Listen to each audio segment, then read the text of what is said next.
ba ang pwede at hindi pwede sa tupad, no? Unang-una po, siyempre, bawal po yung may trabaho, no? Bawal po yung may trabaho. Siyempre po, paano po natin magagampanan yung pagiging tupad beneficiary kung tayo po ay pumapasok sa trabaho? So, bawal din po yung marami kayo sa pamilyang pumasok sa tupad.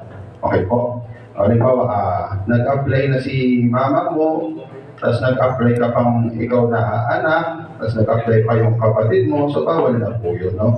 One per household lang po. Isa lang po sa isang pamilya, no?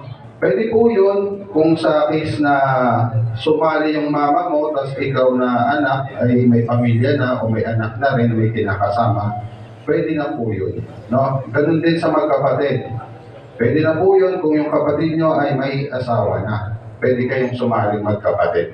Okay po. Sa bawal din po yung nakapagtupad na ngayong taon, no? Ang tupad po kasi is isang beses lang po sa isang taon. Hindi po pwede yung nagtupad ka ngayon tapos palipasin mo lang ng mga ilang buwan, nag-a-apply ka na naman ulit. No? Bawal yan. Bawal po yun, no? So, sino pa ba? Bawal din po yung barangay official o barangay employed, no?